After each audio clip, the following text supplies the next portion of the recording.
हाँ भाई, तो अब मैं आपको बताने वाला हूं ऐसे कौन कौन से टॉपिक्स हैं ह्यूमन आई चैप्टर के। यानी कि ह्यूमन आई तो आपका आ नहीं रहा है, हालांकि सिर्फ और सिर्फ कलरफुल वर्ल्ड आ रहा है। तो ऐसे कौन कौन से टॉपिक्स हैं जो कि कलरफुल वर्ल्ड वाले चैप्टर से हमारे पूछे जा सकते हैं और जिनका हमें ध्यान रखना है कि कैसे कैसे टाइप के क्वेश्चन आपके प्रोड्यूस हो सकते हैं। तो बारी बारी से बताऊंगा, बिल्कुल घबराने की बात नहीं है। इस आपको वीडियो में आज का मैं सेशन में जो भी हमारा सेशन चल रहा है उसमें सब कुछ आपको 100% इंफॉर्मेशन आपको प्रोवाइड करवाई जाएगी, ठीक है ना। तो सबसे पहला जो मैं आपको बता देता हूं वो है रिफ्रैक्शन थ्रू प्रिज्म। यानी कि प्रिज्म में रिफ्रैक्शन से कौन कौन से टॉपिक्स, देखो टॉपिक वाइज क्वेश्चन वाइज अपन दोनों चीजें चल रहे हैं। तो प्रिज्म में जो हमारा एंगल ऑफ डेविएशन होता है उसका फॉर्मूला याद रखिएगा, angle of prism plus angle of deviation बराबर angle of incidence plus angle of emergence. ठीक है भाई सारे बच्चे। दूसरा हमारा डिस्पर्जन ऑफ व्हाइट लाइट क्या होता है, आपको याद रखना है। डिस्पर्जन ऑफ व्हाइट लाइट का ग्लास प्रिज्म से पास होने पर अपने 7 कलर्स के टूटने को डिस्पर्जन कहते हैं। उसके बाद कॉम्पोजिशन ऑफ व्हाइट लाइट आपको अच्छे से याद रखना है कि भैया वॉयलेट कलर की क्या होती है, मिनिमम वेवलेंथ होती है। रेड कलर की मैक्सिमम वेवलेंथ होती है। वॉयलेट कलर की मैक्सिमम फ्रीक्वेंसी, रेड कलर की मिनिमम फ्रीक्वेंसी होती है।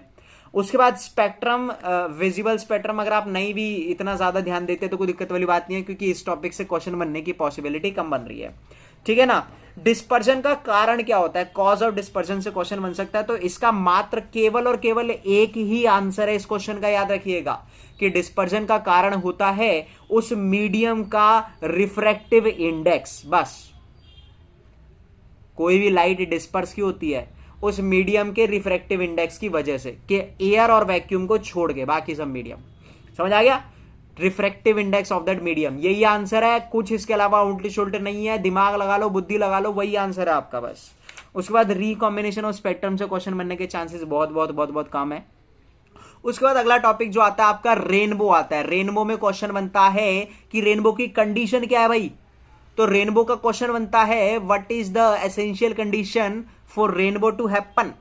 तो रेनबो को होने की सबसे एसेंशियल कंडीशन क्या है कि भैया बारिश होने के बाद या बारिश होने के दौरान सूर्य उदय हो जाए, सूर्य देवता जी हमारे निकल कर आ जाए।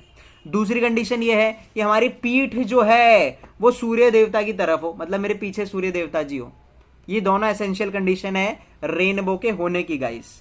नेक्स्ट है, जब हमारा रेनबो होता है तो कौन कौन से फिनोमेना उसमें इंक्लूडेड रहते हैं। तो याद रखिएगा, अगर ये हमारी वाटर ड्रॉपलेट है, इसमें सन की लाइट रे आती है, तो सबसे पहले इस पॉइंट पर डिस्पर्जन होता है, अंदर जाके इंटरनल रिफ्लेक्शन होता है, यहां से जब वो बाहर निकलती है तो रिफ्रैक्शन होता है। तो रेनबो में 3 फिनोमेनन इंक्लूडेड होते हैं। सबसे पहला कौन सा होता है गाइस, डिस्पर्जन। सेकंड कौन सा होता है, इंटरनल रिफ्लेक्शन। तीसरा कौन सा होता है, रिफ्रैक्शन ऑफ लाइट। ठीक है प्यारे बच्चे, तो रेनबो में आपका इसी से क्वेश्चन बनेगा, इससे ज्यादा आपका क्वेश्चन नहीं है। उसके बाद 2 ऐसे टॉपिक इस चैप्टर के जिनसे क्वेश्चन आने के चांसेस 110% है कि इन 2 टॉपिक से क्वेश्चन आएगा ही आएगा ही आएगा ही आएगा। उनमें पहला टॉपिक है एटमॉस्फेरिक रिफ्रैक्शन और दूसरा टॉपिक है स्कैटरिंग ऑफ लाइट। ये 2 ऐसे वास्ट और ह्यूज टॉपिक्स हैं इस चैप्टर के कलरफुल वर्ल्ड वाली यूनिट के, जिससे कि मैक्सिमम नंबर ऑफ क्वेश्चंस आपकी उपज हो सकती है, यानी कि उनकी ग्रोथ हो सकती है।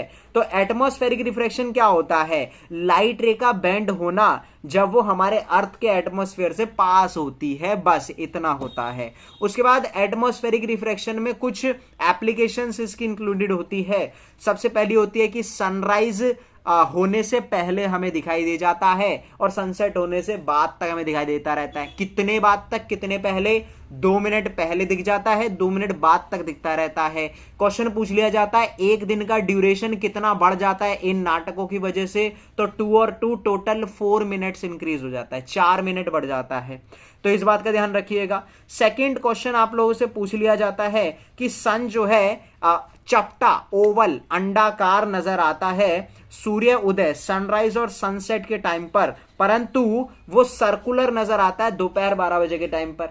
तो भाई इसका आंसर सीधा सा है, इसका आंसर सीधा सा ये है कि जब सनसेट और सनराइज होता है, सनसेट या सनराइज हो रहा होता है ना, तो सूर्य देवता जी हमसे बहुत बहुत बहुत बहुत दूर होते हैं और बहुत टेढ़े से एंगल पर होते हैं, हॉरिजॉन पर होते हैं। तो जो उनसे लाइट रेस आ रही होती है ना, देखो यार इमेज तो हमारी लाइट रेस आने से ही बनती है, अपन ने लाइट चैप्टर पढ़ लिया है, तो वो बहुत अनइक्वली रिफ्रैक्ट होती हुई आती है, ठीक है ना, मतलब कि बहुत अनइक्वली बेंड होती है, आधी हो गई आधी नहीं हुई, तो उस वजह से उसकी शेप पर हमारा फर्क पड़ जाता है, शेप पर। और दूसरा कारण जो है कि दोपहर के टाइम सूर्य देवता जी हमें सर्कुलर क्यों नजर आते हैं, क्योंकि देवता जी हमारे एकदम सामने होते हैं और लाइट रेस जो उनसे आ रही होती है वो एकदम परपेंडिकुलर हमारी अखियों में घुस रही होती है, एकदम डायरेक्ट। तो जब हमारी अखियों में डायरेक्ट लाइट रेस घुस रही है, इसका मतलब सूर्य देवता जी हमारे पास है। अगर हमारे पास है, इसका मतलब हमारी एग्जैक्ट वैसी शेप बनेगी ना जैसी उनकी है। मेरी बात क्लियर है? ऐसी ही फिगर बनेगी जैसी उनकी है, ठीक है। उसके बाद अगला क्वेश्चन, ये भाई एटमॉस्फेरिक रिफ्रैक्शन स्कैटरिंग नहीं पढ़ा है तो पढ़ लो, मेरे से सुन लो, जितना मैं बता रहा हूं ना इतने में ही आंसर आ जाएगा तुम्हारा, इससे ज्यादा की जरूरत भी नहीं है तुम्हें, इससे ज्यादा पढ़ने की जरूरत भी नहीं है, इतना ही पढ़ लो। तो नेक्स्ट जो है, स्टार ट्विंकल करते हैं पर प्लैनेट नहीं करते। तो याद रखिएगा स्टार ट्विंकल क्यों करते हैं, क्योंकि स्टार हमसे बहुत बहुत बहुत ज्यादा दूर हैं और उनसे जो आने वाली लाइट रे होती है वो लाइट रे एटमॉस्फेरिक रिफ्रैक्शन हमारे एटमॉस्फेयर से होती हुई आती है और 1000 बारी पता नहीं कितने बारी रिफ्रैक्ट होती है बेचारी, ठीक है ना। तो कभी तो वो लाइट रे बहुत ज्यादा इंटेंसिटी में आ जाती है तो हमें स्टार जो एकदम ब्राइट करता हुआ नजर आता है, कभी वो लाइट रे कम रह जाती है तो वो डिम नजर आता है। अब ये bright dim bright dim bright dim, ये जो ब्राइट डिम का खेल होता है, इसे लगता है कि twinkle twinkle little star how I wonder what you are, इस वजह से हमें लगता है कि भैया स्टार तो ट्विंकल कर रहा है, समझ आ रहा है। अच्छा, दूसरी बात यह है प्लैनेट्स ट्विंकल क्यों नहीं करते हैं। प्लैनेट्स, दूसरी बात यह है कि प्लैनेट सबसे पहली बात तो हमारे पास बहुत करीब होते हैं, प्लैनेट्स हमारे नजदीक होते हैं, तो जो उनसे आने वाली लाइट रेज होती है वो उन पर एटमॉस्फेरिक रिफ्रैक्शन का इतना असर नहीं पड़ता है, तो हमें वो जैसे हैं वैसे दिखाई देते हैं, सिंपल आंसर, ज्यादा फोकस नहीं करना है इस बात को। प्लैनेट्स का क्वेश्चन आता भी नहीं है वैसे, ठीक है ना, तो प्लैनेट्स का क्वेश्चन आता नहीं है। उसके बाद हमारा बहुत इंपॉर्टेंट आता है scattering of light, atmospheric radiation था भाई। अगर तुम ये वीडियो देख लोगे ना तो सारे क्वेश्चन तो मैंने पढ़ा दिए, चैप्टर भी रिवाइज करवा दिया मैंने ऊपर से ऊपर, समझ रहे मेरी बात को। तो नेक्स्ट है, और मैं स्पीड भी तेज पढ़ा रहा हूं ताकि आप लोग मतलब समझ रहे हो, टाइम वेस्टेज आपका इक्विवेलेंट टू 0 रहे, थोड़ा बहुत तो होता ही है खैर, बट इतना ना हो जितना कर हो जाता है वैसे, खैर छोड़ो क्या बोल रहा हूं मैं।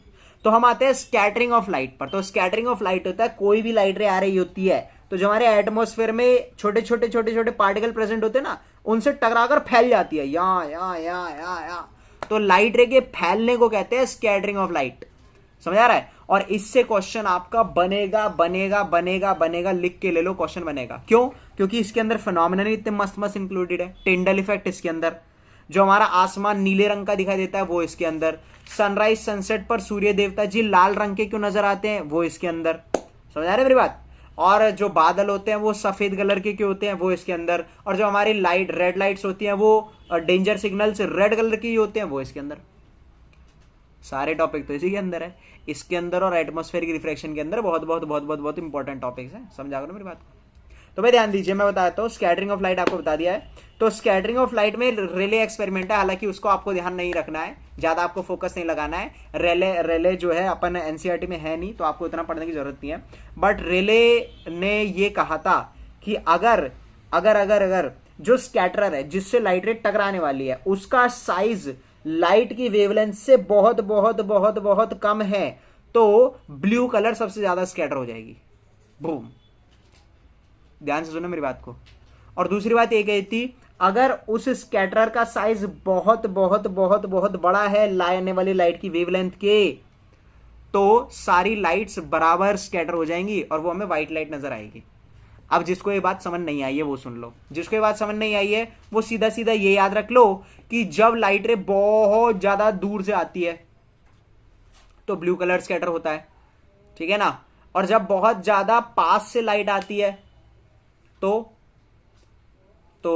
व्हाइट कलर, मतलब क्योंकि सारे कलर्स बराबर स्कैटर होते हैं। खैर छोड़ो, दिमाग मत लगाओ इतना, टिंडल इफेक्ट से क्वेश्चन आपका बनेगा। टिंडल इफेक्ट आप याद रखना, टिंडल इफेक्ट से क्वेश्चन बनता है कि भैया ऐसा कौन सा एक्सपेरिमेंट है जिसके तहत हम लाइट का पाथ विजिबल देख सकते हैं। यानी कि आपने देखा खिड़कियों में सर्दियों की धूप आती है ना, या गर्मियों की धूप आती है, तो उसमें हम डस्ट पार्टिकल दिखते हैं। या जंगलों में जाते हैं तो जंगलों में से जो लाइट रेज आ रही होती है वो अजीब सी, मतलब डरावनी सी, मस्त सी लगती है एकदम फोटोज में।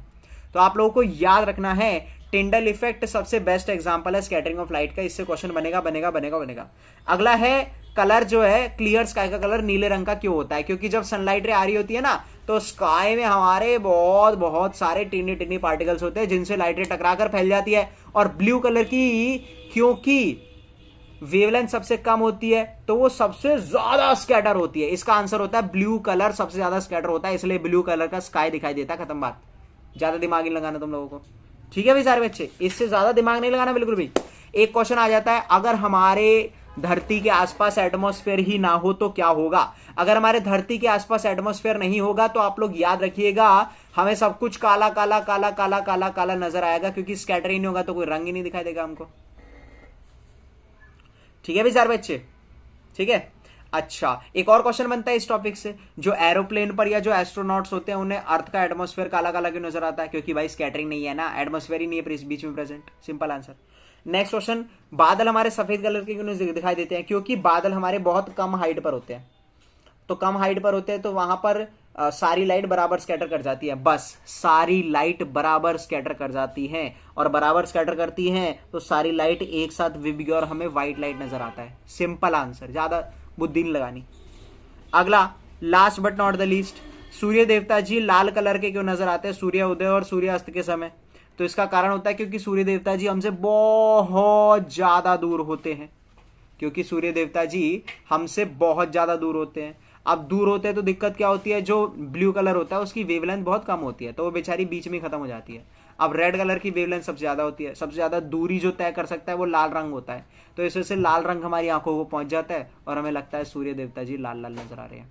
ठीक है, तो ये ह्यूमन आई का मैंने पूरे इंपॉर्टेंट टॉपिक्स भी बता दिए, क्वेश्चन भी बता दिए, और पढ़ लेना भाई अभी भी, है ना।